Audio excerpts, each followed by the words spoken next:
So, రీసెంట్‌గా మనం ఆహ్, ఒక కేస్ తీసుకోవడం జరిగింది. కొన్ని నెలల క్రితం. ఆ కేసులో ఏమిటంటే ఒక బ్యాంక్‌లో ఒక ఎంప్లాయీ ఆయనకి నోరంతా నంజుపోక్కులు. ఈ యాప్టస్ అల్సర్స్ అంటారు కదా! విపరీతంగా అన్నమాట మొత్తం అంతా.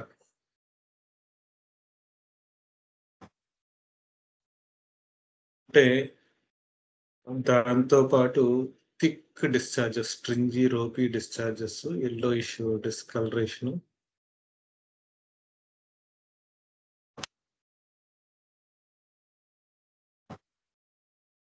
సమయాభావం వల్ల ఆ లక్షణాలను సూపర్ఫిషియల్‌గా తీసుకొని కాలిబైక్ అనే మందు వేశాను. మొదట 30 పవర్‌లో వేశాను. కొన్ని డోసెస్ రిపీట్ చేస్తున్నంత సేపు మనకది బానే ఇంప్రూవ్‌మెంట్ వచ్చింది. అతను కూడా చాలా అద్భుతంగా పనిచేసింది సార్. నేను చాలా సంవత్సరాల నుంచి మందులు చాలా ప్రయత్నాలు చేశాను. చాలా వైద్యం తీసుకున్నాను. ఎక్కడ తగ్గలేదు. బాగా రిలీఫ్ వచ్చింది. చాలా హ్యాపీ ఫీల్ అయ్యాను. సరే కొన్ని రోజుల తర్వాత మళ్ళీ రిపీట్ అయింది. మొదట మందు వేసిన తర్వాత అస్సలు రాలేదు. తర్వాత మళ్ళీ రిపీట్ అయింది. ఈసారి అనుకున్నంత గుణం ఇవ్వకపోయేసరికి పొటెన్సీ పెంచాను. సో, పొటెన్సీ సరిపోలేదేమోనని 200 పొటెన్సీ ఇచ్చాను. ఇది గూడా కొంతకాలమే హోల్డ్ ఇచ్చింది. తర్వాత 1 గూడా వేశాను. మరి తర్వాత హోల్డ్ ఇవ్వల. అతను కూడా పేషెంట్ పాపం చాలా డిసప్పాయింట్ అయిపోయి వెళ్ళిపోయాడు. తర్వాత నాకే అనిపించింది నేను సరిగ్గా లక్షణాలన్నీ కరెక్ట్‌గా తీసుకున్నానా లేదా అని చెప్పి ఆయనకి మెసేజ్ పెట్టాను. ఎలా ఉన్నారు? ఏంటి? అంటే నాకిలా తగ్గలేదు అందుకనే మానేశానని చెప్పాను. సరే ఇలా కాదు సార్ నేను మళ్ళీ ఒకసారి ప్రయత్నిస్తాను. నాకు అవకాశం ఇవ్వండి అని చెప్పాను. అంటే ఆయన మళ్ళీ మన దగ్గరికొచ్చాడనమాట. వస్తే అప్పుడు కంప్లీట్‌గా ఈ అండర్‌స్టాండింగ్ మనం ఈ సెన్సేషన్ మెథడ్‌లో తీసుకున్నప్పుడు అతను వేరే విధంగా వేరే ఆహ్, మందుల్లోకి వెళ్ళడం జరిగింది. తర్వాత కొంత ఇంప్రూవ్‌మెంట్ కూడా మెల్లగా స్టార్ట్ అయింది అతనికి. సో, ఎందుకు ఈ పాయింట్ నేను చెప్తున్నా అంటే మనం ఆహ్, ఈ హోమియోపతి అనే జర్నీలో ఓ హోమియోపతి వైద్యుడు ఒక సింగిల్ రెమెడీ సిమిలిమం అనే జర్నీలో మొదట్లో గ్రూప్ ఆఫ్ రెమెడీస్ ఒక లక్షణాల సమూహాన్ని బేస్ చేసుకొని వెళ్ళేవారు. మెల్లమెల్లగా మందులు పెరిగే కొద్దీ ఆ లక్షణాలు సరిపోయేవి కాదు. ఇంకా ప్రత్యేకంగా తీసుకోవాల్సొచ్చేది. తర్వాత తర్వాత కెంట్ లాంటి మహాశయులు మెంటల్ సింప్టమ్స్, మైండ్ సింప్టమ్స్ అని వాటికి ఎక్కువ ప్రాముఖ్యతనిచ్చి వాటిని బేస్ చేసుకొని ట్రీట్ చేయమని చెప్పేవారు. మెల్లమెల్లగా డ్రగ్స్ పెరిగినాయి. లక్షణాలు, దాని పరిధి, మందు తాలూకా పరిధి, అవగాహన పెరిగే కొద్దీ వాటిని బేస్ చేసుకున్నా సరే కొన్నిసార్లు ఫెయిల్యూర్స్ వచ్చాయి. సో, ఇది ఎవర్ గ్రీన్ ప్రాసెస్ డెవలప్‌మెంట్ అన్నది ఎప్పటికప్పుడు హోమియోపతి అనేది డెవలప్ అవ్వాలి. హోమియోపతి డెవలప్ అయ్యే దానికన్నా హోమియోపతి ఫిజిషియన్‌గా మనం డెవలప్ అవుతూ ఉండాలి ఈ జర్నీలో. అప్పుడే మనం పేషెంట్‌కి అత్యుత్తమమైన వైద్యం, సర్వీస్ అందించగలం. సో, అలా మెల్లగా వాళ్ళు గూడా శంకరన్ సార్ లాంటి వాళ్ళొచ్చి, ఇలా కాదు ప్రతి మందుకి ఒక పర్టిక్యులర్ పెక్యూలియర్ ప్యాటర్న్ ఉంటది. ఎలా అయితే ఒక చెట్టుకి మనం పళ్ళుంటాయో, కొమ్మలుంటాయో, అలాగే వేళ్ళుంటాయి. సో, మనం వేళ్ళు పట్టుకుంటే గనక మొత్తం చెట్టు మొత్తం మన హ్మ్. అవగాహనలోకొస్తుంది అన్న అండర్‌స్టాండింగ్ తీసుకొచ్చారు. దీనికి ఉదాహరణగా మనకి ఒక పేషెంట్ ఉన్నాడాయన.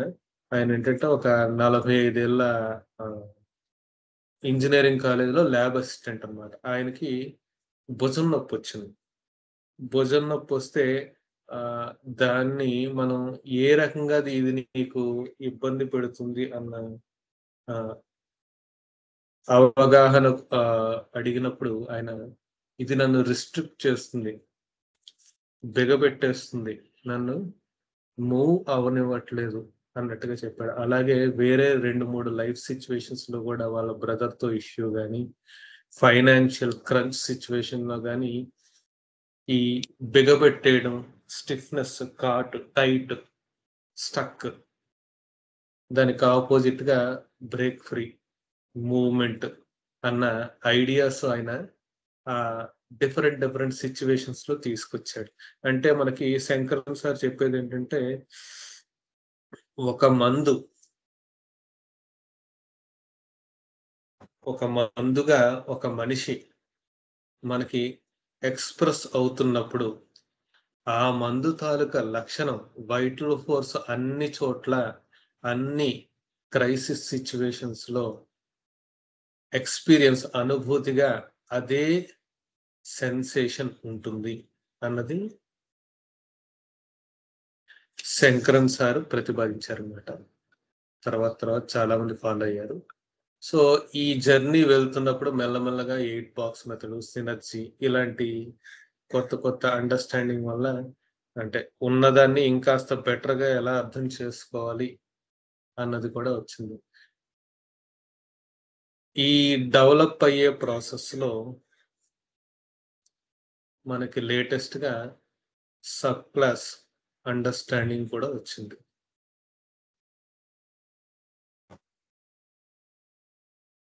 ఈ సబ్ క్లాస్ అండర్‌స్టాండింగ్ ఏంటంటే, మనం నార్మల్‌గా ఒక ఆహ్, సెన్సేషన్ మెథడ్‌లో కింగ్డమ్స్ అర్థం చేసుకోవాలి. వాడు ఏ కింగ్డమ్ లెవెల్‌లో మాట్లాడుతున్నాడు. ఒక డెల్యూషన్ లెవెల్ దాటిన తర్వాత మనకి లెవెల్స్ ఆఫ్ ఎక్స్‌పీరియన్స్ చూసుకుంటాం. లెవెల్స్ ఆఫ్ ఎక్స్‌పీరియన్స్ అంటే నేము, ఫ్యాక్టు, ఫీలింగు, డెల్యూషను,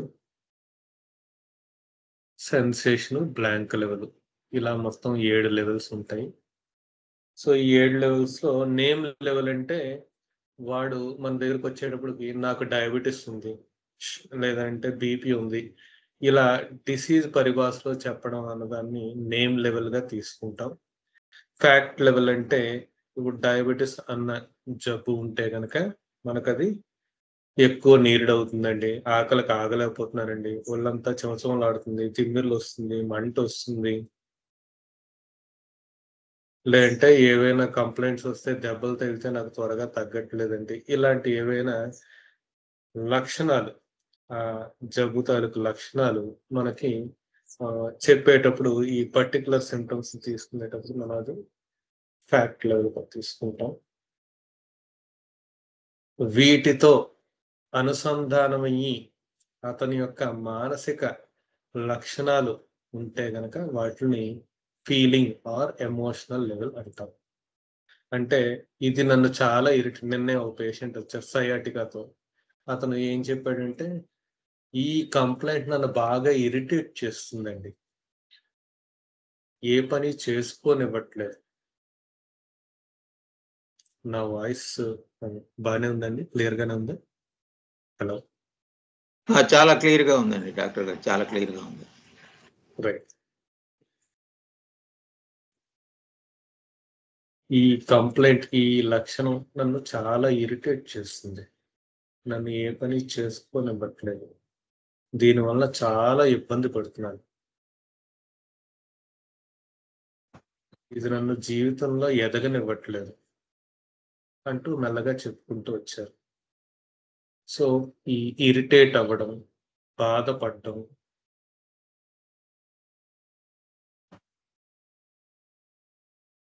ఆనందపడటం ఇలాంటివి ఎమోషనల్ సింప్టమ్స్‌గా మనం తీసుకుంటాం. వ్యాధితో అనుసంధానమై ఉంటే. ఇది థర్డ్ లెవెల్‌గా తీసుకుంటాం.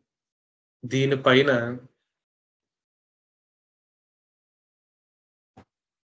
ఇంకా ఫర్దర్‌గా ఆయన ఏం చెప్పాడంటే, దీనివల్ల నేను జీవితంలో ఎదగలేకపోతున్నాను.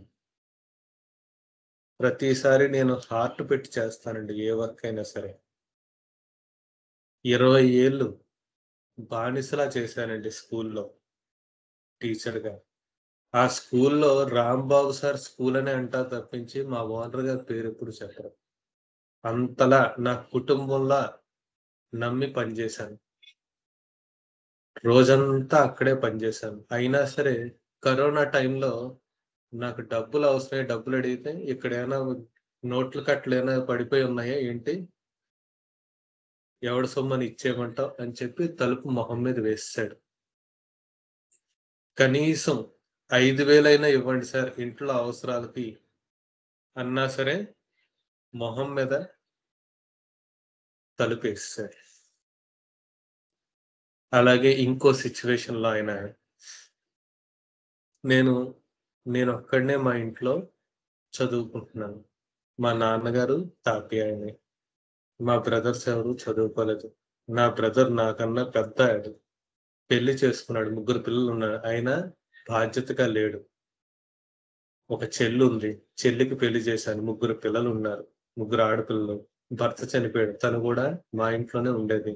వీళ్ళందరికీ నేను చదువుకుంటూ 10థ్ క్లాస్ నుంచి నేను ట్యూషన్స్ చెప్పాను. నా ఫ్యామిలీ అనుకోని వీళ్ళందరికీ చేశాను. అయినా సరే మా చెల్లి వాళ్ళ అమ్మాయిని పెళ్లి చేసుకుంటే నాకు సపోర్ట్‌గా ఉంటాడు అన్న ఉద్దేశంతో నా పెళ్లి చెడగొట్టాలని చూసింది. నాకు చాలా బాధేసింది. నేనెంతో నమ్మకంగా వాళ్ళతో చేశాను. అలాగే మా బ్రదర్ కూడా నేనింత కష్టపడి రాత్రి పగలు తేడా లేకుండా కష్టపడితే, వాళ్ళు మంచి అన్నం తిని, నాకు మాత్రం రాత్రి 10, 11 గంటలకి గంజన్నం పెట్టేవారు. వాళ్ళ పిల్లలు, వాళ్ళు అంతా చేసి. సో, ప్రతి చోట నేను చాలా నమ్మకంగా చేశానండి. నా వాళ్ళు అనుకోని చేశాను. కానీ వాళ్ళు మాత్రం నాకు మోసం చేశారు. అన్యాయం చేశారు. అయి తట్టుకోలేనండి. సో, ఈ ఈ ఈ యాస్పెక్ట్ మనం చూస్తే గనక, ఈ సిట్యుయేషన్‌లో బాధపడడం, అవమానపడడం ఇవన్నీ emotional level of symptoms. But దీని పైన అతను ఏం చెప్తున్నాడంటే, నేను చాలా నమ్మకంగా చేశాను. నా వాళ్ళు అనుకోని చేశాను. కానీ మోసం చేశారు అన్నది మనకి డెల్యూషన్. ఇది నెక్స్ట్ లెవెల్. ఒక అభిప్రాయానికి ఏర్పడ్డాడు. అంటే ఒక ప్రపంచంలో ప్రతీదీ ఇలాగే జరుగుతుంది. ఇలాగే చేస్తున్నారు అన్న ఒక అభిప్రాయం. ఈ అభిప్రాయం ఒక ఫిక్స్‌డ్ ఐడియా. ఒక స్థిరపడిపోయిన ఒక అభిప్రాయం. ఇందాక ఆ ముందు బాధపడడం, ఇరిటేషను, కోపం రావడం, చిరాకు పడడం, కొట్టడం ఇవన్నీ ఆ సిట్యుయేషన్, ఆ సంఘటన తాలూకా ఎమోషనల్. ఆ సంఘటన తాలూకా ఆహ్, ఏమంటారు? మానసిక ఒక ఎక్స్‌ప్రెషన్ అన్నమాట. Mental expression. బట్ ఇక్కడికొచ్చేసరికి అన్ని సిట్యుయేషన్స్‌లో ఆయన ఒక అంటే స్థిరీకరమైన ఒక అభిప్రాయాన్ని క్రియేట్ చేస్తున్నాడు. అదేమిటి? అందరూ నన్ను నమ్మించి మోసం చేస్తున్నారు. సో, ఇది ఈ రకమైన అండర్‌స్టాండింగ్ తీసుకొచ్చి దాని నెక్స్ట్ లెవెల్ మనం ఆ స్థితిలో నీకెలా అనిపిస్తుంది? ఎలా ఉంటుంది లోపల? ఫిజికల్‌గా, మెంటల్‌గా అన్నది మనం తీసుకున్నప్పుడు మనకి సెన్సేషన్ ఒస్తుంది. ఫర్దర్‌గా పేషెంట్ ప్రొసీడ్ అయితే మనకి బ్లాంక్ లెవెల్, సోర్స్ లెవెల్ వరకు వస్తుంది. అది కుక్కయితే కుక్క, నక్కయితే నక్క, లేదు ప్లాంట్ స్టాట్స్ ఎగిరైతే స్టాట్స్ ఎగిరాయా, లేదనంటే ఆహ్, పల్స్‌లో అయితే పల్స్‌లా ఆ రకంగా మనకి అది సోర్స్ వైపుకి పేషెంట్ మనకు కోఆపరేట్ చేసినట్టయితే గనక ఆ లెవెల్ వరకు వెళ్ళడానికి ఉంటుంది. లేకపోయినట్టయితే డెల్యూషన్ దాటిన తర్వాత మనకి 3 కింగ్డమ్స్ మెయిన్‌గా ఉన్నాయి. Plant Kingdom, animal Kingdom, mineral Kingdom. So, ఈ డెల్యూషన్ లెవెల్ తర్వాత ఏ రకంగా అతని యొక్క అభిప్రాయం ఉంది ఆ సిట్యుయేషన్స్ పట్ల. ఒక ప్లాంట్ వాడైతే గనక ఆ సిట్యుయేషన్స్, ఆ సంఘటనలు నన్ను ఎఫెక్ట్ చేస్తుంది. అతను గట్టిగా మాట్లాడడం నన్ను ఎఫెక్ట్ చేస్తుంది. గట్టిగా శబ్దాలు వినిపిస్తే నాకు గుండె జల్లుమంటుంది. జారిపోతుంది. ఒక షాక్‌లా ఉంటుంది. విపరీతమైన జోల్ట్‌లా ఉంటుంది. కన్‌ఫ్యూజన్ వచ్చేస్తుంది. బ్లాంక్ అయిపోతుంది. చేతులు, కాళ్ళు వణుకుతుంది. వాయిస్ ట్రెంబుల్ అవుతుంది. గొంతు బొంగురుపోతుంది. ఒళ్ళంతా బరువైపోతుంది. ఒళ్ళంతా మంట పుట్టేస్తుంది. ఇలా ప్లాంట్ రూపేణ వృక్ష సముదాయానికి సంబంధించిన అభిప్రాయాన్ని కలిగించినప్పుడు అది ప్లాంట్ రెమెడీలోకి వెళ్తుంది. లేదు నాకెవరు లేరండి. అందువల్ల నేను ఎప్పుడూ ఎవరితో గొడవ పడను. ఈవెన్‌తో మా ఆడపడుచులందరికీ పెళ్ళిళ్ళు చేసినా సరే, మా మేనల్లుడు, మా అబ్బాయి ఆహ్, చదువుకొచ్చేసరికి ఒక మంచి ఏదో జాబ్ ఇప్పిస్తానని చెప్పి మోసం చేశాడు. అయినా సరే మేము మాట్లాడలేకపోయాం. ఆయన గొడవ పడ్డారు గానీ, నేను ఒక్క మాట కూడా అనలేకపోయాను. ఎందుకనంటే నాకు భయం. నాకు చిన్నప్పటి నుంచి తల్లి, తండ్రి లేరు. విపరీతమైన భయం నాకు. ఏ సిట్యుయేషన్ ఏమవుతుందో అని. ఎవరైనా నాతో షేర్ చేసుకోవడానికి ఉంటే బావుండు. ఉంటే నేనేదైనా చేయగలను. సపోర్ట్ లేరు నాకు. సపోర్ట్ ఉంటే నేను అడగగలను. లేకపోతే నాకంతా కన్‌ఫ్యూజన్. మా పిల్లలందరూ హైదరాబాద్‌లో ఉంటారు. నాకిక్కడే సుఖంగా ఉంటుంది. అందరితో మాట్లాడుతూ ఉంటే, తెలిసిన వాళ్ళందరి మధ్య ఉంటే బావుంటుంది. అదే నేనక్కడికి వెళ్తే ఒక యాంత్రికమైన జీవితంలా అనిపిస్తుంది. అందరూ పరుగు పరుగులో వెళ్తున్నట్టు అనిపిస్తుంది. ఒక గందరగోళంగా అనిపిస్తుంది. ఇక్కడుంటే నాకు సెక్యూర్‌గా అనిపిస్తుంది. అక్కడ నాకంత బావుండనిపించదు. ఎక్కువ సేపు ఉండలేను. ఎక్కువ రోజులు ఉండలేను.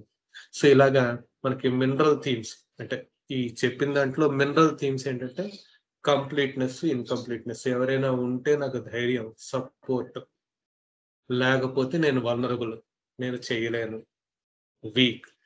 సో, ఈ ఇనడిక్వసీ, కంప్లీట్‌నెస్, ఇన్‌కంప్లీట్‌నెస్ అన్న కాన్సెప్ట్ మనకి మినరల్ కింగ్డమ్ ఐడియాస్ ఇస్తాయి. ఆ పేషెంట్ గురించి. అలాంటి ఐడియాస్ మనకి డెల్యూషన్ లెవెల్ తర్వాత మనకి ఎవరైనా ఒక పేషెంట్ ఇచ్చినప్పుడు, మనం ఆ పేషెంట్‌కి మినరల్ రెమెడీస్ గురించి ఆలోచిస్తాం. అది ఏ రో అయితే రో, ఏ కాలమ్ అయితే ఆ కాలమ్. లేదు ఇందాక మనం చెప్పుకున్న కేస్‌లోనే మనం నేను ఎంతో ప్రాణం పెట్టి నా ఫ్యామిలీ అనుకుని చేశాను. ఎంతో ప్రేమగా ఉన్నాను వాళ్ళతో. ఎంతో ఆప్యాయత చూపించాను. ఎంతో సపోర్ట్ ఇచ్చాను ఫైనాన్షియల్‌గా, ఆర్థికంగా. అయినా సరే నన్ను మోసం చేశారు.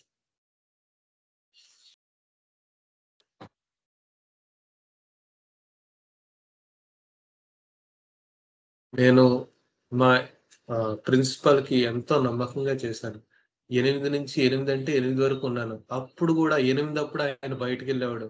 ఆయన 9 అయితే 9, 10 అయితే 10 వచ్చేంత వరకు నేను అక్కడే ఉండేవాడిని. నాకు పెళ్లయింది. సాయంత్రం పూట మానేశాను. మార్నింగ్ టైమే చేస్తారని మార్నింగ్ టైమ్ చేశాను. అయినా సరే అప్పుడప్పుడు ఆయన పిలిచేవాడు. ట్యూషన్స్‌కి లేదంటే హాస్టల్‌లో పిల్లల్ని చూసుకోమని. అప్పుడు గూడా నేను వెళ్ళేవాడిని. ఇటు ట్యూషన్స్ చెప్పుకుంటూ, ఇది చేసుకుంటూ, అటు అది గూడా చేసేవాడిని. అయినా సరే ఆ టైమొచ్చేసరికి నాకు అవసరం అనిపించినప్పుడు ఆయన తీసి పారేశారు. నేను ఇప్పటికి 20 బ్యాచ్‌లు తీర్చిదిద్దాను. అందరికీ నేనంటే తెలుసు. రాంబాబు సార్ అంటే బాగా తెలుసు. కరోనా టైంలో వాళ్ళే వచ్చి నాకు డబ్బులిచ్చారు. 2 నెలలకు సరిపడా సరుకులిచ్చారు. నేను ఎక్కడికెళ్ళినా ఇప్పుడు గూడా మార్కెటింగ్ ఫీల్డ్‌లో చేస్తున్నాను. ఇన్స్యూరెన్స్ మేనేజర్‌గా. ఇప్పుడు గూడా ప్రతి ఏరియాలో నాకు తెలిసిన వాళ్ళుంటారు. నా స్టూడెంట్స్ ఉంటారు ప్రతి చోట. ఐఏఎస్‌లో లేదంటే ఆహ్, ఏదైనా ఇంజినీర్‌లో వాళ్ళు. వాళ్ళ ద్వారా నేనక్కడ స్టూడెంట్స్‌ని వాళ్ళని నేను తీసుకుంటాను. లేదంటే ఇన్స్యూరెన్స్ పాలిసీలు కట్టిస్తాను. ఆ పేరు నాకుంది. ఆ గుడ్ నేమ్ నాకుంది. గుడ్ విల్ నాకుంది. ఆ వాల్యూ నాకుంది. ఒక చోట మోసం చేయబడ్డం, చీప్‌గా చూడబడ్డం, వాల్యూ ఇవ్వకపోవడం. ఇంకొక చోట గుడ్ నేమ్. ఇలాంటి అభిప్రాయం ఒక మనిషి నుంచి ఒక మనిషి నాకు ఏదో చేస్తున్నాడు. ఒక మనిషి వల్ల నేను ఇబ్బంది పడుతున్నాను అన్న ఈ కాన్సెప్ట్ మనకి యానిమల్ థీమ్‌లో ఉంటుంది. అతను పెద్దవాడు. అతను హైయ్యర్ పొజిషన్‌లో ఉన్నాడు గాబట్టి నేను మాట్లాడలేను. వాళ్ళనేం చేస్తాం సార్? సరే సార్ మీ ఇష్టం అని చెప్పి నేను రిజైన్ చేసి వచ్చేయడం తప్పించి ఇంకేం మాట్లాడతాం వాళ్ళతో. పెద్ద పెద్ద వాళ్ళు కదా! వాళ్ళతో పెట్టుకోగలమా? So the idea of weak, strong, dominated used, abused, looked down. So ఇలాంటి ఐడియాస్ మనకి ఈ యానిమల్ కింగ్డమ్ తాలూకా అండర్స్టాండింగ్ లో మనకు వస్తుంది. సో అప్పుడు మనం యానిమల్స్ సంబంధించిన ఏవైతే రెమెడీస్ ఉన్నాయో ఆ రెమెడీస్ ని అప్రోప్రియేట్ గా ఆలోచించి వేసేవాళ్ళు. సో ఈ కింగ్డమ్ అండర్స్టాండింగ్, ఈ levels of experience understanding base చేసుకుని మనకి శంకరన్ సారు రెమెడీస్ ని ఎలా ప్రిస్క్రైబ్ చేయాలో ఆయన ఒక 10-15 ఏళ్ల క్రితమే ఒక అండర్స్టాండింగ్ ఇచ్చారు. మెల్లమెల్లగా డెవలప్ అవుతున్న కొద్దీ ఇందులో కూడా చాలా సిమిలర్ గా ఉండే రెమెడీస్ లో కన్ఫ్యూజన్ వచ్చేది. సో ఇలాంటి డిఫికల్ట్ సిచ్యువేషన్ లో మళ్ళీ ఆయన కొత్తగా ఒక ఐడియా ప్రపోజ్ చేస్తారు. అదేమిటంటే సబ్ క్లాస్ అండర్స్టాండింగ్. మనకి ఒక ప్లాంట్ కింగ్డమ్ మనం తీసుకుంటే కనుక, ఒక కింగ్డమ్ ప్లాంట్ అయితే కనుక దాని తర్వాత మనకి క్లాసు, ఆర్డరు, ఫ్యామిలీ, స్పీసీస్, ఇలాగా ఫర్దర్ హైరార్కీ ఉంటుంది. ఈ హైరార్కీ ప్రకారమే మనకి ప్లాంట్ కింగ్డమ్ అనేది క్లాసిఫై చేశారు. ఒక మొక్కని మనం పేరు పెట్టాలంటే అది ఏ మొక్క, డైకాట్స్ కింద వస్తుందా, లేదంటే యాంజియోస్పెర్మ్స్ కింద వస్తుందా, జిమ్నోస్పెర్మ్స్ కింద వస్తుందా, ఇలాంటి ఫర్దర్ క్లాసెస్ అన్ని తీసుకుని ఫర్దర్ హైరార్కీ తీసుకొని మనకి ఆ మందు జీనస్ అని మనం క్లాసిఫై చేస్తాం. ఎప్పటికప్పుడు అది క్లాసిఫికేషన్ అనేది అప్డేట్ అవుతూ ఉంటుంది. ఏపీజీ క్లాసిఫికేషన్ అని, ఇలాగా ఇంటర్నేషనల్ క్లాసిఫికేషన్ ఆఫ్ ప్లాంట్స్ అని ఇలా మారుతూ ఉంటుంది. సో మనం శంకరన్ సార్ ప్రీవియస్ గా ఇచ్చిన ఐడియాలో మనం ఏం చేసేవాళ్ళంటే డైరెక్ట్ గా ప్లాంట్ కింగ్డమ్ వస్తే మనం డైరెక్ట్ గా ఫ్యామిలీ లెవెల్లోకి వెళ్ళిపోయేవాళ్ళం.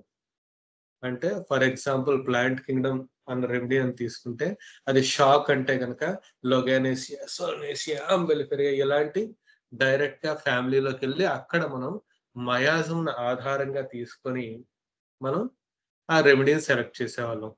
కానీ ఇప్పుడు శంకరన్ సార్ లేటెస్ట్ గా ఏమిటంటే అభిప్రాయం ఇచ్చారు, ఇది ఒక్కటే కాదు, మధ్యలో మనకి క్లాస్ ఉంది, ఆర్డర్ ఉంది, ఇవి కూడా మనం అర్థం చేసుకుంటే కనుక మనం మిస్ అవ్వము.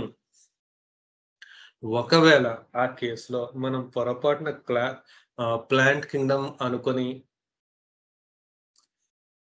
తప్పుగా రెమెడీ వేసినా సరే అదే సబ్ క్లాస్ అండర్స్టాండింగ్ లో మినరల్ కింగ్డమ్ కానీ యానిమల్ కింగ్డమ్ ఉన్నట్టయితే దాన్ని ఎలా మనం సరిపోల్చుకోవాలి, కంపేర్ చేసుకోవాలని కూడా మనకి ఈ అండర్స్టాండింగ్ లో ఇచ్చారు. అది ఎలానంటే బేసిక్ గా ఒక 6 రియాక్షన్స్ గా ఆయన ఇచ్చారనమాట. సార్ అర్థమవుతుందా సార్? ఏమైనా కన్ఫ్యూజన్ ఉంది? చాలా క్లారిటీ ఉందండి, చాలా క్లారిటీ ఉంది, చాలా రైట్ క్లియర్ గా ఉందండి. Right thank you. సో ఇప్పుడు ఒక మా పాపే ఉందనుకోండి, 1 ఇయర్ పాప. ఈ పాప ఒక 2-3 ఇయర్స్ వరకు ఈ పాప ఎంతసేపు ఏంటంటే ఇంట్లో ఉండడం, అదే ప్రపంచం. ఇంట్లో వాళ్ళతో ఆడుకోవడం, నాన్నతో ఆడుకోవడం, అమ్మతో ఆడుకోవడం, నాన్నమ్మతో ఆడుకోవడం ఇలాగే చేస్తుంది. లేదంటే వాళ్ళ ఆ, అమ్మమ్మ వాళ్ళ ఇంటికి వెళ్తే వాళ్ళతో ఆడుకోవడం. ఇదే ప్రపంచం, ఇంతకన్నా ఎక్కువ ఆలోచించదు. అదే ఆనందం, అదే సేఫ్టీ, అదే సెక్యూరిటీ.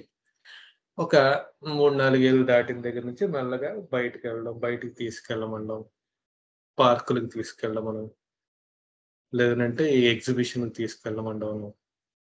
ఒక 12 ఏళ్ళు, 15 ఏళ్ళు లేదా 17 ఏళ్ళ వరకు ఈ రకమైన ఆలోచనతో ఉంటుంది. ఇంకొంచెం పెద్ద అయిన తర్వాత ఫ్రెండ్స్‌తో బయట ఎక్స్‌కర్షన్స్‌కెళ్ళాలి. ఇప్పుడు పేరెంట్స్ అవసరం లేదు. ఫ్రెండ్స్‌తో అప్పుడప్పుడు ఎగ్జిబిషన్‌కెళ్ళాలి, టూర్‌లెళ్ళాలి. ఒక 20, 22, 23 ఏళ్ల వరకు ఈ రకమైన ధోరణితో ఉంటారు. ఇంకొంచెం పెద్దవాళ్ళు అయ్యేసరికి ఇంకా ఈ ఎక్స్కర్షన్స్, ఎగ్జిబిషన్స్ అంతా అయిపోయి ఇప్పుడు జీవితంలో నేను స్థిరపడాలి, నాకు ఉద్యోగం ఉండాలి, నాకు ఒక బిజినెస్ ఉండాలి, నా ఆర్థికంగా ఒక బ్యాకప్ ఉండాలి, సపోర్ట్ ఉండాలి. ఈ రకమైన ఆలోచనతో ఉంటారు. ఇది కొన్నాళ్ళ వరకు 35 ఏళ్ళు, 40 ఏళ్ళ వరకు ఈ ధోరణితో నడుస్తుంది. ఈ 35, 40 దాటిన తర్వాత నెక్స్ట్ లెవెల్‌లో ఏమనిపిస్తుందంటే ఈ ఉద్యోగంలోనే అప్‌గ్రేడ్ అవ్వాలి. లేదా కొత్త ఉద్యోగాలు వెతుక్కోవాలి, కొత్త బిజినెస్ స్టార్ట్ చేయాలి, లేదంటే బిజినెస్ ఇంకా ఎక్స్‌పాండ్ చేయాలి. ఇలాగే ఉంటే నాకు గ్రోత్ ఉండదు. ఇదే జాబ్‌లో ఇది చేస్తూ ఉంటే నాకు ఇబ్బందిగా అనిపిస్తుంది. ఒక రకమైన రిస్ట్రిక్ట్ చేస్తున్నట్టు అనిపిస్తుంది అని ఫీల్ అవ్వచ్చు. ఇంకొంచెం పెద్దవాళ్ళయిన తర్వాత ఆ ధోరణి ఇంకాస్త మారి ఒక కొత్త ఒరవడిలోకెళ్ళడం. Fight and flight response. ఒక అక్యూట్ సిట్యుయేషన్, పానిక్ సిట్యుయేషన్‌గా వాళ్ళు తీసుకొని దాని ప్రకారం వాళ్ళు రెస్పాన్స్ ఇస్తారు. సో, ఇలాగా 6 రకమైన ధోరణులు మనుషులకుంటాయి. ఇది వాళ్ళు ఎంతో అంటే శంకరన్ సార్ గాని వాళ్ళందరికీ చేతులెత్తి మొక్కాలసలు. ఎంతటి అండర్‌స్టాండింగ్ ఎంత తపస్సు చేస్తే ఇలాంటి అండర్‌స్టాండింగ్ మనకి ఇవ్వగలుగుతారో. ఇదే సిట్యుయేషన్ మనకి ఇంకో పరిభాషలో చెప్తే గనక కోవిడ్ సిట్యుయేషన్ జరిగింది. ఫస్ట్ టైమ్ కోవిడ్ లాక్‌డౌన్ పెట్టినప్పుడు అందరూ బిక్కుబిక్కుమంటూ ఇంట్లోనే ఉన్నారు. ఎవ్వరికీ ఒక్క ఆ ఆ ఆలోచన గూడా రాలేదు బయటికెళ్దాం అని. రెండోసారి వచ్చేసరికి కొంచెం పట్టు విదిల్చారు. కాసేపు మధ్యలో మార్నింగ్ 6-7 బ్రేక్. వెజిటబుల్స్ కొనుక్కోవచ్చు. లేదనంటే కూరగాయలైనా కొనుక్కోవాలి. ఏమైనా పనులు చేసుకోవాలంటే ఆ టైంలో చేసుకోండి అనగానే అందరూ పులవని బయటికెళ్ళేవారు. కాసేపు బోర్ నుంచి రోజంతా ఇంట్లోనే ఉంటున్నాం కాబట్టి బయటికి వెళ్ళాలి. ఏదో కొత్తగా చూడాలి అన్నది. ఇప్పుడు మనకి 3-10, 15 ఏళ్లలో పిల్లాడిలో ఎలా అయితే ఆలోచన ఉంటుందో దీన్నే మనం ఇలా తీసుకోవచ్చు. ఇంకొంచెం ఇంకా పెరిగిందనుకోండి. ఇంకో నెల దాటింది లాక్‌డౌన్. అప్పుడేమనిపిస్తుంది? ఏమిటిది ఎంతసేపు ఇదే ఇల్లే బందీలా నాకింకేమీ లేదా జీవితం అనిపిస్తుంది. అందుకని బయటికి వెళ్ళాలి అనిపిస్తుంది. బయటికి వెళ్తే నేను గ్రో అవుతాను. లేకపోతే ఇలాగే ఇంట్లోనే ఉండిపోతాననిపిస్తుంది. తర్వాత ఇంకో నెల దాటితే నేను బిజినెస్‌లో నాకు సెక్యూరిటీ ఉండదు. ఇలాగే ఉండిపోతే ఇంట్లోనే. కాబట్టి ఇంకాస్త బయటికెళ్ళి బయటనే ఉండాలి ఎక్కువ సేపు. అప్పుడు నేను సెక్యూరిటీ ఉంటది. నా ఫ్యామిలీని నేను చూసుకోగలను. అటు ఫ్యామిలీని, జాబ్‌ని బ్యాలెన్స్ చేసుకోవాలి. సెక్యూరిటీ ఉంటుంది. ఇలాంటి ఆలోచనలు. ఇంకాస్త పైకెళ్తే ఇంకా నెక్స్ట్ లెవెల్ మనం అర్థం చేసుకోవచ్చు. సో, ఇలాగా ఏ సిట్యుయేషన్ తీసుకున్నా సరే, ఏజ్‌తో సంబంధం లేకుండా ఈ ఎగ్జాంపుల్ ఎందుకు చెప్పానంటే, ఏజ్‌తో సంబంధం లేకుండా ఆ సిట్యుయేషన్‌లో ఏదైనా కరెంట్ సిట్యుయేషన్‌లో అతనికున్న ఆ సిట్యుయేషన్‌లో ఎలా ఆలోచిస్తున్నాడు? ఎలా రెస్పాండ్ అవుతున్నాడు సిట్యుయేషన్‌కి అన్న దాన్ని బేస్ చేసుకొని ముఖ్యంగా 6 రకమైన sub class, super class understanding తీసుకొచ్చారు. ఇవి మనకి ప్లాంట్ కింగ్డమ్‌లో, యానిమల్ కింగ్డమ్‌లో, మినరల్ కింగ్డమ్‌లో 6 రియాక్షన్స్‌గా తీసుకొచ్చారు. సబ్ క్లాస్ 1 అంటే సూపర్ క్లాస్ 1 అంటే గనక ప్లాంట్ కింగ్డమ్‌లో ఏమొస్తాయి? మ్యాగ్నోలిడ్స్ వస్తాయి. అదే మనకి మినరల్‌లో ఇవొస్తాయి. లేదనంటే యానిమల్స్‌లో అయితే ఏవొస్తాయి. సో, ఈ రకంగా సబ్ క్లాస్ 2 అయితే ఏమొస్తుంది? హెమామిలిడ్స్ వస్తాయి. దానికి కాంటెంపరరీగా మినరల్ కింగ్డమ్ అయితే ఏమొస్తుంది? యానిమల్ కింగ్డమ్ అయితే ఏమొస్తుంది? అలా ఫర్దర్‌గా డిఫరెన్షియేట్ చేసుకోవడం ద్వారా ఒకటి మనం డైరెక్ట్‌గా ప్లాంట్ రెమెడీ అని చెప్పి డైరెక్ట్‌గా ఫ్యామిలీలోకి మనం జంప్ అవ్వడం వల్ల ఎక్కడైనా మనం పొరపాట్లు చేసినట్టయితే, ఎక్కడైనా రెమెడీస్ తప్పుగా మనం వేయడం జరుగుతున్నట్టయితే అది కరెక్ట్ చేసుకోవచ్చు. రెండవది ఒకవేళ ఇన్ కేస్ మన అభిప్రాయంలో ఏదైనా పొరపాటు జరిగి, ఒక కింగ్‌డమ్ తాలూకా అండర్‌స్టాండింగ్‌ని ఇంకొక కింగ్‌డమ్‌గా మనం అర్థం చేసుకున్నా సరే, లేదా acute situations of that source అది ఆ కింగ్‌డమ్ తాలూకా ఫ్యామిలీలోనే మనం మందులు వేయొచ్చు. లేదనంటే దానికి కాంటెంపరరీగా ఉన్న మినరల్ గాని, యానిమల్ రెమెడీస్ కానీ వేయవచ్చు. సో, ఇన్ని రకాల సౌలభ్యాలు మనకి ఈ సూపర్ క్లాస్ అండర్‌స్టాండింగ్ ద్వారా మనకి శంకరన్ సార్ ఇవ్వడం జరిగింది. సో, ఈ ప్లాంట్ కింగ్‌డమ్‌లో మనకి మెయిన్‌గా 6 సబ్ క్లాసెస్ ఉన్నాయి. అవి ఏమిటంటే సబ్ క్లాస్ 1 అంటే మాగ్నోలిడే, సబ్ క్లాస్ 2 అంటే హెమామిలిడే, సబ్ క్లాస్ 3 అంటే కార్యోఫిలిడే, సబ్ క్లాస్ 4 అంటే డయలినిడే, సబ్ క్లాస్ 5 అంటే రోజిడే, సబ్ క్లాస్ 6 అంటే ఆస్టరిడే. ఇలా మనకి 6 పేర్లతో మనకి సబ్ క్లాసెస్ ఈ సబ్ క్లాసెస్ లో ఈ మ్యాగ్నోలిడ్స్ అంటే మ్యాగ్నోలియేసి ఫ్యామిలీయే కాకుండా మిగతా దానికి సారూప్యంగా ఉన్న ఫ్యామిలీస్ ఆర్డర్స్ అన్ని అక్కడ ఉంచారు. ఆ ఆర్డర్ లో మనకి అన్ని ఉంచారనమాట. అలాగే హెమామిలిడ్స్ అంటే హెమామిలేసి కాకుండా మిగతావి కూడా యాడ్ చేశారు. అలాగే కార్యోఫిలిడే అంటే కార్యోఫిల్లెల్సే కాకుండా మిగతావి కూడా సిమిలర్ గా దగ్గరగా రియాక్షన్ ఉన్నవి సబ్ క్లాస్ 3 ఉన్నవి ఆ కార్యోఫిలిడేలో యాడ్ చేశారు. అలాగే మనకి డైఎలినిడేట్స్ అన్న దాంట్లో దానికి సంబంధించిన గ్రూప్ సమూహం ఏవైతే ఒక సారూప్య అవగాహనతో రియాక్షన్తో అవి ఎక్స్ప్రెస్ చేస్తున్నాయో జీవితంలో జరిగే లక్షణాల పట్ల లేదా పరిస్థితుల పట్ల వాటిని డయోలినిడ్స్ కింద, రోజిడ్స్ కింద, యాస్ట్రిడ్స్ కింద ఇలా ఇచ్చారు. సో ఇవి ఏంటంటే ఫర్దర్ గా మనకి మనం ఇందాక చెప్పుకున్నట్టు ఫస్ట్ టైం మనకు కొత్త ప్రపంచంలోకి ఎంటర్ అయినప్పుడు ఎలా ఉంటుందంటే ఒక strange feeling, unfamiliar feeling, confusion ఉంటుంది. ఒక కొత్తతనం, దాంతో పోటిన కంగారు, భయం, ఒక కన్ఫ్యూజన్, అర్థం కాని తత్వం, అయోమయం ఉంటుంది. దీన్నే సబ్ క్లాస్ 1 థీమ్ గా తీసుకున్నారు. సో ఇలాంటి పరిస్థితిలో మనకి తెలియని ప్రదేశంలో కొత్త రూమ్ లో ఒక ఎవరూ లేని రూమ్ లోకి వెళ్ళేటప్పుడు మనం ఎలా ఆలోచిస్తాం? ఏమవుతుంది ఏంటో, ఏంటి రూమ్ ఎలా ఉంది, ఏం జరుగుతుంది, ఎవరైనా ఉన్నారా లేదా ఇలా చూసుకుంటాం. ఇలాంటి ఆలోచనతో ఉన్నప్పుడు ఏదైనా సడన్ గా ఏదైనా బయటకు వస్తే మనం వెనక్కి వెళ్ళిపోవడం కానీ బయటకు వెళ్ళిపోవడం కానీ విత్డ్రా అయిపోతాం. సో ఈ sudden circumstances, sudden strange situation కి విత్డ్రా అవడం ఈ సబ్ క్లాస్ 1 తాలూకా మెయిన్ థీమ్. ఈ సబ్ క్లాస్ అండర్స్టాండింగ్ లో శంకరన్ సార్ మెయిన్ గా చాలా ప్రామినెంట్ గా శ్రీకాంత్ సార్ గాని ఏం చెప్తారంటే it's not the words but the reaction or response it matters. ఎందుకని ఈ మాట అన్నారంటే సబ్ క్లాస్ 1 వాడికి కూడా చాలా విపరీతమైన భయం, అదో పెద్ద సిచ్యువేషన్ గా కనిపిస్తుంది. అలాగే సబ్ క్లాస్ 6 వాడికి కూడా ఇదే రకమైన అభిప్రాయం ఉంటుంది. But the quantum is different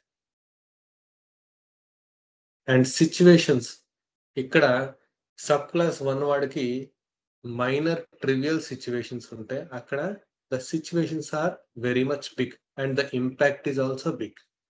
అంటే సబ్ క్లాస్ 6 వాడు ఎవరైనా చనిపోయినప్పుడు లేదంటే ఎదురుగా చూడంగానే ఒక జెల్సేమియం కేసులో ఆయన ఏం చెప్పాడంటే ఎదురుగా నేను చూస్తుండగా మా తల్లిదండ్రులు మేడ మీద నుంచి జారిపడి పడిపోయారు, మా ఫాదర్ జారిపడి పడిపోయారు.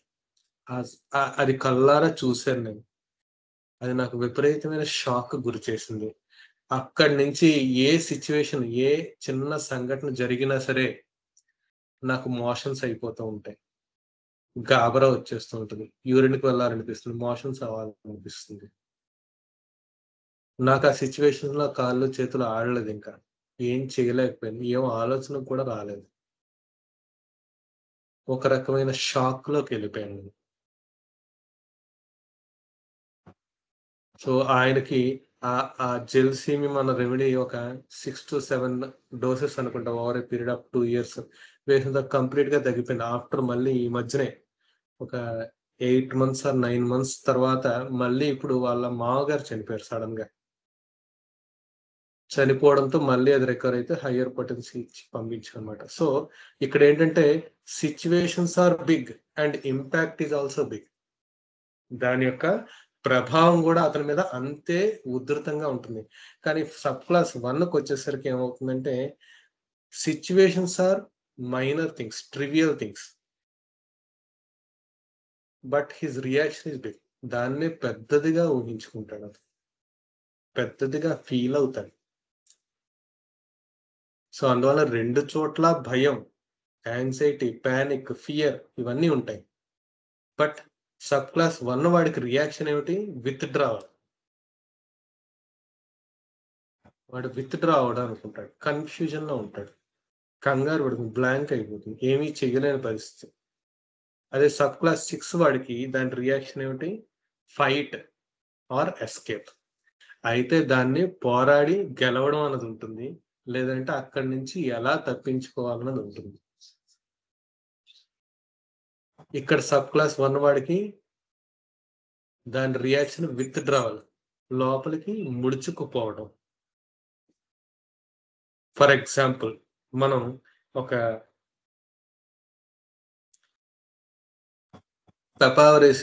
పైపర్ ఏసీ తీసుకున్నాం అనుకోండి. పైపర్ ఏసీలో మనకి వాడికి లోపల సిట్యుయేషన్ అంతా ఒక డిస్కంఫర్టింగ్ సిట్యుయేషన్. దాన్ని వాడు రియాక్ట్ ఎలా అవుతాడంటే డైవర్ట్ చేసుకుంటాడు వాడిని వాడు.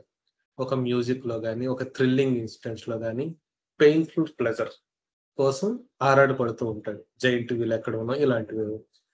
సో, ఇక్కడ సిట్యుయేషన్ ఏంటంటే లోపల ఉంటున్న current situation is a discomforting situation. దానికి డైవర్ట్ చేసుకొని అతని యొక్క లోకంలోకెళ్ళిపోతున్నాడు. కంటిన్యూయస్‌గా మొబైల్ ఫోన్స్ అనో లేదంటే ఇవేవైనా అతని లోకంలోకెళ్ళిపోతున్నాడు. అదే మీరు అడగొచ్చు. సబ్ క్లాస్ 2లో కూడా ఈ కాన్సెప్ట్ ఉంటుంది. ఓపెన్ అండ్ షట్ హెమామిలిడ్స్‌లో. ఒక ప్రెషర్ కుక్కర్ లాంటి సిట్యుయేషన్. ప్రెషర్ కుక్కర్ లోపల ఎలా అయితే ప్రెషర్ అలా ఎక్కువైతే బయటికి ఎలా అయితే పైకి పేలిపోతుందో అలాగా హెమామిలిడ్స్‌లో ఉంటుంది. ఇక్కడ కూడా ప్లెజర్ కోసం బయటికి వెళ్ళాలనిపిస్తుంది. కానీ ఇక్కడ వరల్డ్స్ అన్నవి 2 వరల్డ్స్. అతని యొక్క అంతర్గత ప్రపంచం వేరు, బయట ప్రపంచం వేరు.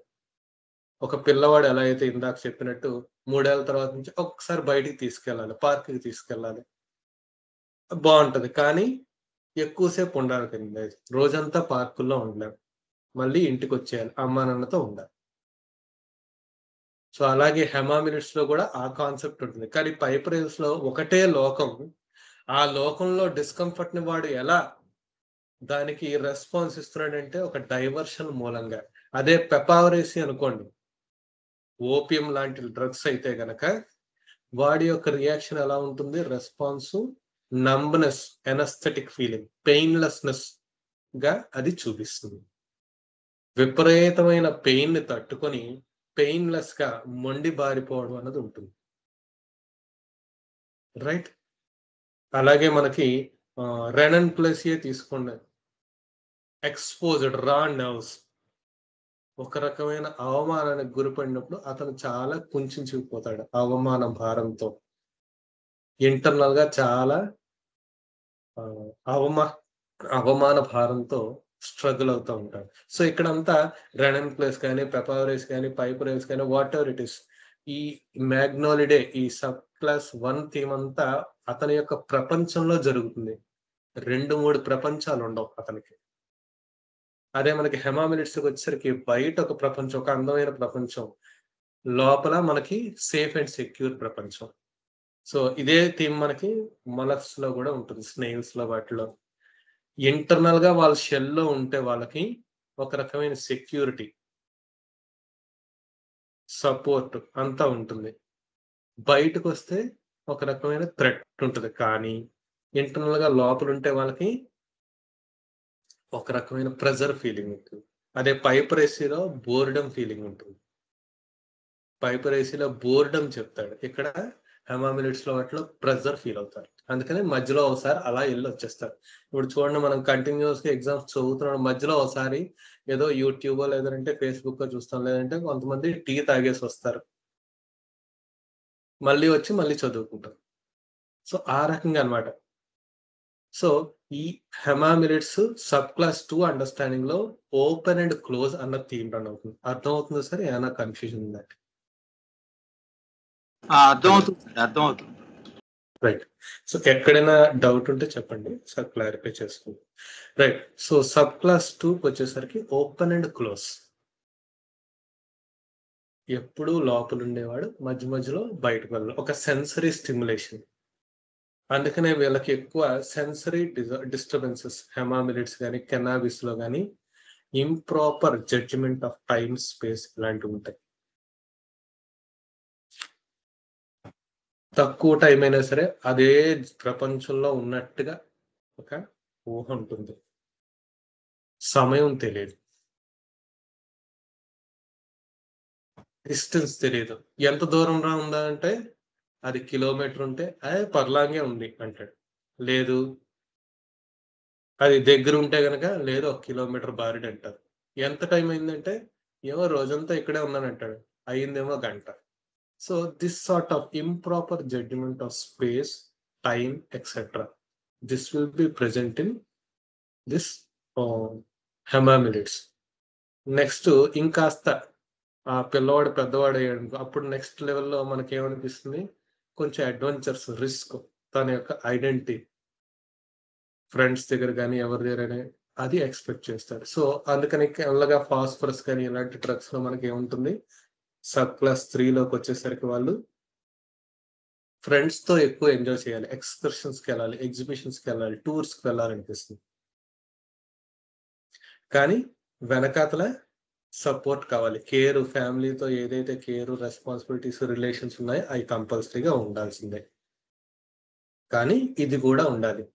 కంటిన్యూయస్‌గా ఆ రిలేషన్స్‌లో గాని, ఆ సిట్యుయేషన్స్‌లో ఉన్నప్పుడు వాళ్ళకి ఎలా ఉంటుందంటే లిమిటేషన్‌గా ఉంటుంది. నాన్నేంటి ఎప్పుడు నన్ను ఇంట్లోనే ఉంచుతాడు, బయటకెక్కడికి ఏంటి పంపించడు అన్న లిమిటేషన్‌గా ఫీల్ అవుతారిక్కడ. అందుకని వాళ్ళకి బయటకి వెళ్తే ఎక్స్‌పాండ్ అవుతుంది. వాళ్ళ ప్రపంచం కొత్తగా తెలుస్తుంది. ఫ్రెండ్స్ పెరుగుతారు. లేదంటే సొసైటీ గురించి తెలుస్తుంది. కొత్త కొత్త ప్రదేశాలు చూడొచ్చు. వాళ్ళని వాళ్ళు ఎక్స్‌పాండ్ అవుతున్నట్టుగా భావిస్తారు. అదే ఇంట్లో ఉన్నప్పుడు అదే నాన్న, అదే అమ్మ, అదే అక్కా చెల్లెలు వాళ్ళ చుట్టూనే ఉంటారు. నా లిమిట్, నా స్పేస్ లేదు. నేను ఎక్స్‌పాండ్ అవ్వడానికి లేదు. వాళ్ళ మధ్యలో నేనొక చిన్నవాడిని. సో, లిమిటెడ్, కన్‌స్ట్రిక్టెడ్, ష్రంక్ ఈ కాన్సెప్ట్ వాళ్ళకి ఉంటుంది. దానికి ఆపోజిట్‌గా వాళ్ళేం చేయాలంటే ఎక్స్‌పాండ్ అవ్వాలంటారు. సో, దీనికి సంబంధించి మన క్యాక్టేసి ఫ్యామిలీ గాని, సీరియస్ బార్న్ ప్లాంటీ గాని, ఇవన్నీ మనం రీసెంట్‌గా శ్రీకాంత్ సార్ క్లాసెస్‌లో విన్నాం. దీనికి నెక్స్ట్ లెవెల్‌కొచ్చేసరికి ఇంట్లో ఉంటే కుదరదు. ఎలా అయితే ఆ పిల్లవాడు పెద్దవాడయ్యి జాబ్ చేసుకోవాలి. జాబ్ చేసుకుంటేనే నేను సెక్యూర్‌గా ఉంటాను. అలాంటి స్టెబిలిటీ, సెక్యూరిటీ అన్న ఆలోచన ఇప్పుడు మొదలవుతుంది సబ్ క్లాస్ 4లో. అందుకని నేను ఫ్యామిలీని చూసుకోవాలి. ఫ్యామిలీ నాకు సపోర్ట్, ఫ్యామిలీ నాకు స్టెబిలిటీ. లేదా బయట జాబ్ గూడా నేను చూసుకోవాలి. 2 బ్యాలెన్స్ చేసుకోవాలి. ఈ రకమైన అండర్‌స్టాండింగ్‌తో ఉంటుంది. సో, ఫస్ట్ 3 సబ్ క్లాసెస్‌లో వీడు రిస్ట్రిక్ట్ చేసుకుంటున్నాడని చెప్తారు. శ్రీకాంత్ సార్ గాని, శంకరన్ సార్ గాని. సో, లిమిటేషన్ అంతా వీడి దగ్గరే ఉంటుంది. సబ్ క్లాస్ 1లో అది కొత్తగా ఉంది. అది ఏం జరుగుతుందో నాకు తెలీదు. కాబట్టి నన్ను నేను ముడుచుకొని ఉంటాను. విత్‌డ్రా అయిపోతాను. సబ్ క్లాస్ 2లో అప్పుడప్పుడు బయటికెళ్తాను. కానీ మిగతా టైమ్ అంతా నాకు సేఫ్టీ కావాలి కాబట్టి ఇంట్లోనే ఉంటాను. సబ్ క్లాస్ 3లో నాన్నంటే మనకి సపోర్ట్, ధైర్యం గాబట్టి నేను మధ్య మధ్యలో ఎక్స్‌కర్షన్స్ ఫ్రెండ్స్‌తో తిరిగినా సరే, నాకు వెనకాతల ఫ్యామిలీ, రిలేషన్ ఇయన్నీ కావాలి. ఇప్పుడు పైకెళ్ళేసరికి ఇంకొంచెం సబ్ క్లాస్ 4కెళ్ళేసరికి ఇంకాస్త ఫిజికల్‌గా మూవ్‌మెంట్ అనేది స్టార్ట్ అవుతుంది. ఇప్పటి వరకు మెంటల్‌గా చేంజ్ కావాలి. ఇప్పుడు ఫిజికల్‌గా కూడా రెస్ట్‌లెస్‌నెస్ అయ్యి బయటికి రావడం అన్నది స్టార్ట్ అవుతుంది. సో, ఇక్కడ స్టెబిలిటీ, సెక్యూరిటీ, బ్యాలెన్స్ ఈ కాన్సెప్ట్ ఆఫ్ థీమ్ వాడికొస్తుంది. సో, ఇందులో మనకి ఈ మ్యామల్స్ ఈ ఈ ఈ కాన్సెప్ట్ అంటే సబ్ క్లాస్ 3లో మనకి బర్డ్స్ తాలూకా రిస్ట్రిక్షను, సఫకేషను, దానికి opposite nature is flying. Flying, lightness, floating ఈ కాన్సెప్ట్ వాళ్ళకుంటుంది. ఇక్కడ మనకి సబ్ క్లాస్ 4కొచ్చేసి society gives support. Family or society gives support, stability. Job gives support, stability, security ఇలా ఉంటుంది. ఒక గ్రూప్ అన్నది ఎసెన్షియల్. గ్రూప్‌లో ఉంటే నాకు సెక్యూరిటీ. సో, ఈ కాన్సెప్ట్స్‌తో వాళ్ళకుంటుంది. గ్రూప్‌లో లేకపోతే వల్నరబిలిటీ అన్నది ఉంటుంది. మ్యామల్స్ తాలూకా థీమ్ ఇక్కడ మనకి రిప్రజెంట్ చేస్తారు. నెక్స్ట్ లెవెల్‌కొచ్చేసరికి ఇంకాస్త రెస్ట్‌లెస్‌నెస్ అన్నది బ్రేక్ ఫ్రీ స్టేజ్‌కొచ్చేస్తుంది. ఇదే జాబ్‌లో నేను ఎన్నాళ్ళని చేయాలి? ఎన్నాళ్ళని నేను సఫర్ అవ్వాలి? ఎదుగు పొదుగు లేకుండా ఇదే జాబ్, ఇదే రొటీన్, ఇదే సిట్యుయేషన్స్. కొత్తగా చేయాలి. ఇంకాస్త ఎక్స్‌పాండ్ అవ్వాలి. ఇంకాస్త నేను పెరగాలి. బిజినెస్‌ని పెంచుకోవాలి అన్నది restless and break free stage కిందొస్తుంది. ఇవి సబ్ క్లాస్ 5 అండర్‌స్టాండింగ్‌గా ఉంటుంది. ఇవి మనకి ఇంకా శ్రీకాంత్ సార్ క్లాసెస్ లో ఇంకా మనకు అవ్వలేదు కాబట్టి నెక్స్ట్ సబ్ క్లాస్ 6కి వచ్చేసరికి fight and flight A situation అయినా సరే డూ ఆర్ డై సిచ్యువేషన్ గా తీసుకుంటారు. ఇది మనకి స్నేక్ రెమెడీస్ వాటిలో చాలా క్లియర్ గా ఉంటుంది. స్నేక్స్ థీమ్ అంతా ఇది మనకి క్లియర్ గా అది మనం లాస్ట్ టైం రెప్టైల్స్ మనం సాటర్డే క్లాస్ లో కూడా మనం డిస్కస్ చేస్తున్నాం. Fight and flight reaction or escape. So ఈ రకంగా మనకి సబ్ క్లాసెస్ తాలూకా అండర్స్టాండింగ్ మనకి శంకరన్ సార్ శ్రీకాంత్ సార్ ద్వారా మనకి ఇవ్వబడింది. సబ్ క్లాస్ 3 తర్వాత నుంచి ఇంకా మనకి డిస్కషన్ అవ్వలేదు కాబట్టి ఇక్కడ వరకు మాత్రమే డిస్కస్ చేసుకోవాలి. రైట్, ఇక్కడ వరకు ఏమైనా డౌట్స్ ఉంటే ఏమైనా అర్థం కాకపోయినా ఒకసారి క్లారిఫై చేసుకుందాం. ఇప్పుడు ఒక చిన్న డౌట్ అండి, సబ్ క్లాసు సూపర్ క్లాసు అనేవి రెండు ఒకటా, లేకపోతే సూపర్ క్లాస్ నుండి సబ్ క్లాస్ వస్తుందా? సూపర్ క్లాస్ అన్నది 3 కింగ్డమ్స్ ని కలిపి మనం అండర్స్టాండ్ చేసుకునేది ఒక క్లాస్ గా. సూపర్ క్లాస్ 1 అంటే అందులో sub class 1 in plant kingdom, magnolids, next mineral kingdom లో ఏవైతే సబ్ క్లాస్ 1 అంటే ఈ ఫస్ట్ సబ్ క్లాస్ థీమ్ లోకి ఏవైతే అవి, అలాగే యానిమల్స్ లో ఉంటే అవన్నీ కలిపి సూపర్ క్లాస్ కింద ఒక నేమ్ మార్చారంట. అలాగే సబ్ క్లాస్ 2కి వచ్చేసరికి మనకి ఇక్కడ హెమామిలిడ్స్, అక్కడేమో మలస్, అక్కడేమో రో 2 ఎలిమెంట్స్ ఏవైతే ఉన్నాయో అవి. అలాగే రో 3లో మళ్ళీ ఫాస్ఫరస్, సిలికా ఇవన్నీ సబ్ క్లాస్ 3 అండర్స్టాండింగ్ లోకి వస్తాయి. 3లో బర్డ్స్ వస్తాయి యానిమల్ కింగ్డమ్ లో. ఇక్కడ మనకి ప్లాంట్ కింగ్డమ్ లో మనకి కార్యోఫిలిడ్స్ వస్తాయి. ఈ రకంగా ఫర్దర్ డిఫరెన్షియేషన్స్ ఉంటాయి. సూపర్ క్లాస్ అనేది వీటన్నిటిపైన ఒక పై నుంచి చూసేటువంటి అండర్స్టాండింగ్. ఈ ప్లాంట్స్ కానీ, ఈ యానిమల్స్ కానీ, ఈ మినరల్స్ కానీ ఈ ఫస్ట్ రోలో ఉంటాయి. ఈ ప్లాంట్స్, ఈ యానిమల్స్, ఈ రోస్ అనేవి సెకండ్ రోలో ఉంటాయి. ఇలా మనకి 6 సూపర్ క్లాసెస్ గా తీసుకుంటాం. మనం ప్లాంట్ కింగ్డమ్ లో మనం సబ్ క్లాసెస్ గా మనం డివైడ్ చేసి మనం చదువుకుంటున్నాం, అర్థం చేసుకుంటాం. Right sir. ఇప్పుడు ఆ సూపర్ క్లాస్ 6 ఉన్నాయి కదండి, ఆ సూపర్ క్లాస్ 6 లో ఒక్కొక్క సూపర్ క్లాస్ లో ప్లాంట్ కింద ఏమి వస్తున్నాయి, మినరల్ కింద ఏమొస్తున్నాయి, యానిమల్ కింగ్డమ్ కింద ఏమొస్తున్నాయి అనేది అట్లా 3 ఆల్రెడీ సపరేట్ అయినాయండి, ఇంకా రీసెర్చ్ జరుగుతానే ఉన్నాయా? రీసెర్చ్ అనేది జరుగుతుంది సార్. ఆల్రెడీ సెపరేట్ చేసిన కొంత పార్ట్ ఉంది. మీకు ఒక నా స్క్రీన్ షేర్ చూపిస్తున్నాను, మీకు కనిపిస్తుందా? కనపడుతుందండి, కనపడుతుంది.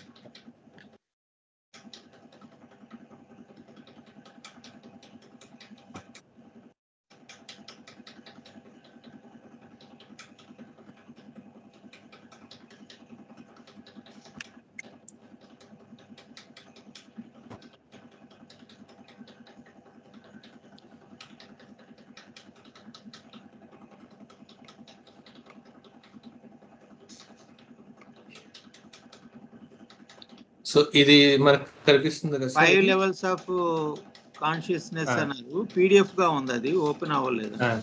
ఇప్పుడు చూడండి సార్, నెట్ కొంచెం స్లోలా ఉంది. ఇది చూసారు, ఇప్పుడు బ్లూ కలర్ పిక్చర్ కనిపిస్తుందా? ఏమి రాలేదండి దాంట్లో.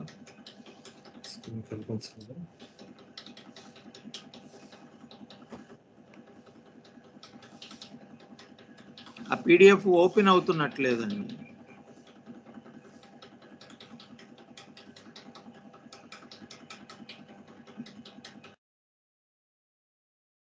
ఇప్పుడు కనిపిస్తుందా సార్?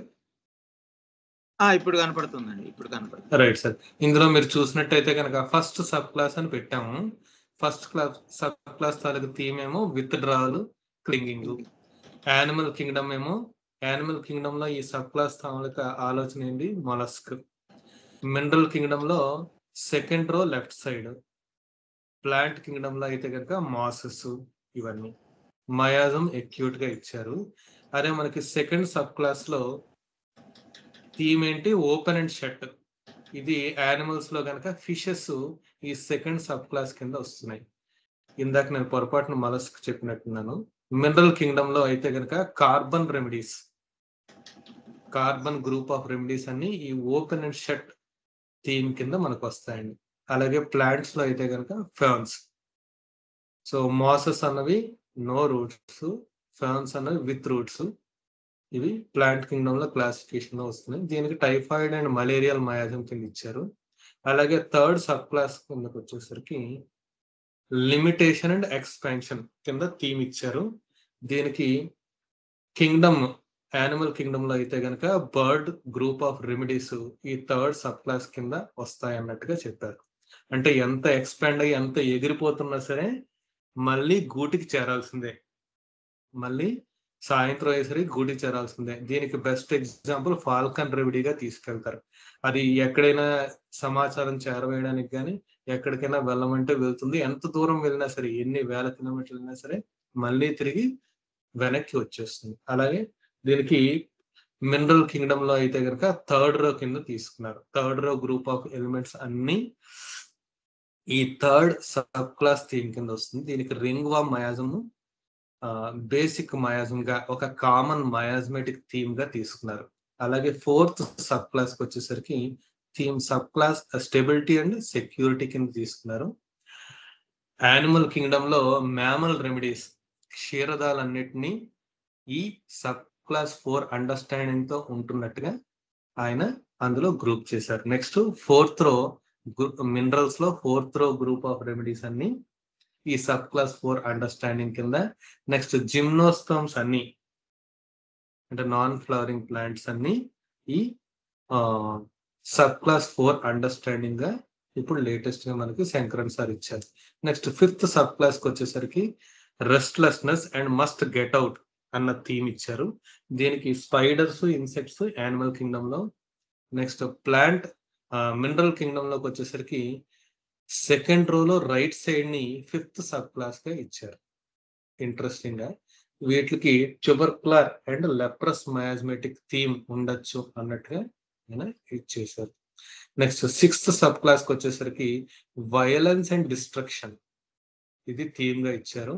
దీనికి reptiles, lizards, amphibians, snakes, dinosaurs, ఇవన్నీ క్రొకడైల్స్, ఇవన్నీ ఈ రెప్టైల్స్ గ్రూప్ ఆఫ్ రెమెడీస్ గా క్లాస్ థీమ్ ఉన్నట్టుగా వీళ్ళు ఇక్కడ అరేంజ్ చేశారు. నెక్స్ట్ మినరల్ కింగ్డమ్ కి వచ్చేసరికి సిక్స్త్ రో హెవీ మెటల్స్ అన్ని సబ్ క్లాస్ 6 అండర్స్టాండింగ్ లో వస్తున్నట్టు ఇచ్చారు. నెక్స్ట్ ఇవే మనకి ప్లాంట్ కింగ్డమ్ లో ఫంగై, నెక్స్ట్ లిల్లీస్, ఇవి మనకి సిక్స్త్ సబ్ క్లాస్ అండర్స్టాండింగ్ లోకి వస్తున్నట్టు అరేంజ్ చేశారు. ఇది బేసిక్ గా సిపెటిక్ డూ ఆర్ డై సిచ్యువేషన్ కాబట్టి ఇది సిపెటిక్ మయాజ్మెటిక్ తాలూకు అండర్స్టాండింగ్ గా ఇచ్చారు.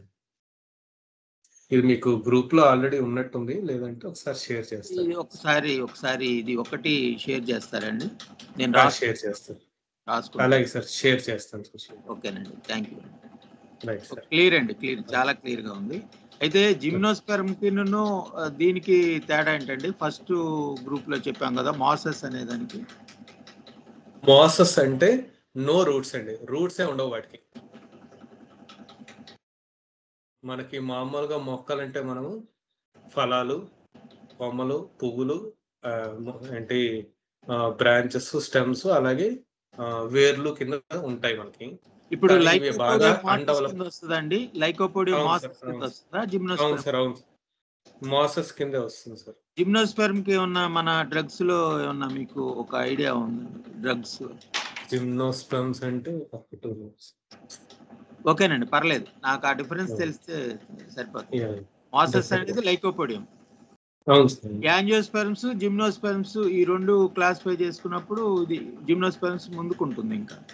అవును సార్, అవును. వీటికి అంటే ఫ్లవర్స్ ఉండవు సార్. జిమ్నోస్పెర్మ్స్ కి ఫ్లవరింగ్ ప్లాంట్స్ అన్ని యాంజియోస్పెర్మ్స్ కింద. అవునండి, అందులో మళ్ళీ మోనోకాట్, డైకోట్స్ అని. అవును, ఒక ఐడియా వచ్చింది. ఓకే, థ్యాంక్ యూ, చాలా క్లారిటీ ఇచ్చారు, thank you. Okay sir, thank you sir. ఇంకేమైనా డౌట్స్ ఉన్నాయి? ఇంకెవరికైనా డౌట్స్ ఉన్నాయా? లేదంటే బైండ్ ఆఫ్ చేసుకోవచ్చు.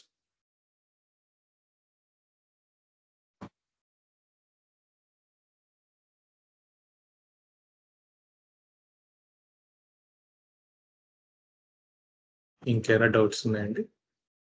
లేకపోయినట్టయితే కనుక మనం ఈరోజు క్లాసు ఇక్కడితో చేసుకోవచ్చు. ఓకే. Thank you. నమస్తే.